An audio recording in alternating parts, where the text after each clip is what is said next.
Welcome to the Deep Dive. Today, we're jumping into a real classic, the Tamiya Frog. That 80s buggy, the no guts, no glory one, with that innovative ORV chassis from '84. Just iconic. Yeah. So we've got some great sources here about hop-ups, upgrades, basically, for this car. Our mission is figuring out what you really need to do to take it from, well, a pretty display piece, a shelf queen, into something you can actually run without breaking it immediately. Yeah, and it's fascinating because, the Frog was revolutionary for its time, but it definitely had some, let's say, fundamental flaws, like that gearbox, notoriously fragile. And the steering was kind of vague, suspension super bouncy. If you run it today with modern batteries and motors, you have to fix those weak spots. Good point. And we should also mention the difference between the original '83 Frog and the 2005 re-release, right? Mm-hmm. Because some things changed, like the drivetrain parts and the speed control. That affects what you need to upgrade first. Okay, let's map out the strategy here, turning this classic into a real runner. Right, first up is what our sources call Tier 0. These aren't really optional extras. They're like the absolute basics you need just to prevent instant problems with modern gear. Non-negotiable, really. Exactly. First thing, ball bearings. A full set. The kit comes with plastic, maybe some bronze bushings, and they just rob power and wear out. Ball bearings are way smoother, more efficient, last longer. It's a huge hidden performance boost. Yeah. The re-release actually did get bearings in the gearbox, which helps, but you still need them everywhere else, the wheels, front and back, and get rubber-sealed ones. To keep the dirt out. Yeah, essential for off-road running. Keeps them smooth. Okay, bearings. What's the second Tier 0 essential? An ESC, an electronic speed controller. The old vintage Frogs had a mechanical speed controller, like a resistor and a wiper arm. Right, I remember those. Kind of all-or-nothing power delivery. Totally. And with modern power batteries, it just sends these harsh power surges. That is probably the #1 way people strip that poor differential gear. Almost guaranteed. Oh. An ESC gives you smooth, proportional throttle control. It's gentle on the drivetrain. Honestly, it's the single best thing you can do to protect that infamous ORV gearbox. Okay, so bearings and an ESC, that's the foundation. Now, Tier 1. Addressing the big failure points. Yeah, now we tackle the real problem, child. The gearbox itself, those thin aluminum side plates, they flex when the motor applies power. And the gear skip, that clicking sound everyone talks about. That's the one. The gears lose proper mesh and, strip. So the sources show 2 main ways to fix this properly. Path A sounds like the ultimate solution, the MIP Super Bowl diff. Yeah, the MIP diff, Part 16210. It's a complete replacement differential unit. Yeah. It doesn't rely on those flimsy stock side plates for alignment. It's all self-contained. Much stronger materials. People often say it's how Tamiya should have designed it from the start. It's really, really good. But probably expensive. It's definitely an investment, yeah. Okay, so what's Path B? For maybe, milder setups. Right. Path B is about reinforcing the stock gearbox structure. You can get rigid carbon fiber side plates, like the Arcadong ones. Those will replace the flexi aluminum plates. Or there's a Clevel 3D printed external brace. Skibby's Performance Mods makes one. Oh yeah, the gearbox support tensioner? That's it, SKB 4927.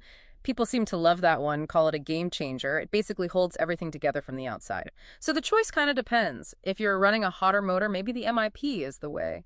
For stock or sport-tuned, reinforcement might be enough. Got it. And regardless of which path you take for the diff, Mm-hmm. that pinion gear needs changing, right? Oh, absolutely. Critical point. You need a hardened steel pinion gear. 16-tooth, 0.8 module pitch. The stock aluminum one is just too soft. It wears out incredibly fast, especially against steel diff gears. Okay, steel pinion.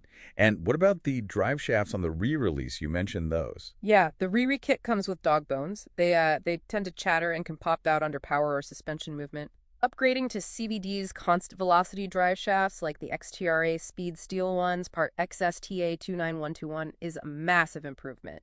Much smoother power delivery, no popping out. And they also replace the old hex shafts if you happen to have a vintage model you're upgrading. Night and day difference, sounds like. Okay, so drivetrain solid. Now, Tier 2 is about getting control, right? Making Yeah. it drive nicely. The stock steering, well, that's pretty sloppy. Yeah, I remember that. Lots of play. Comes down to a soft servo saver, the part that's meant to protect the servo, but it flexes too much in kind of flimsy steering rods. So a Kimbrough midsize servo saver, the 201 part number that's much stiffer, more precise, and pair that with some heavy-duty steering rods like the CRP 1603 set. Big improvement in steering accuracy. And the bounciness. That suspension needs help too. Definitely. Especially the rear trailing arms, they flex quite a bit, which makes the handling unpredictable. Hmm. There's another skibby's part for this, the ORV rear trailing arm stiffener. Part number 395652579236. That's the one. It just bolts on and braces the arm. Makes a noticeable difference in consistency how it handles bumps and turns.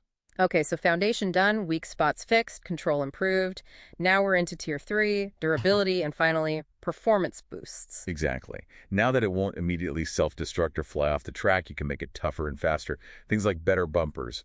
The stock ones are okay, but aftermarket ones like Proline front or CRP rear offer way more protection. Good insurance. Yeah. And a motor heatsink is a really good idea, especially if you run it hard. Like the miniature manufacturing CNC alloy one helped keep the motor cool and happy. Which brings us, interestingly, to the very last thing you should probably upgrade. Let me guess. More power. You got it. More power. Like the Tamiya sport-tuned motor, that black can one. The RS540 Sport Tuned Part 53068. It's a great motor, a nice step up from stock. But, and this is critical, our sources are clear. Putting this motor, or anything faster, into a stock frog Is basically asking for trouble. It's what one source called a death sentence for the gearbox. You absolutely must have done those Tier 0 and Tier 1 fixes first. Bearings, ESC, and especially that gearbox solution, path A or B. Okay, so let's wrap this up. What's the big takeaway from this deep dive? Yeah. It seems like there's a really clear step-by-step process here. You can't just jump to the fun stuff.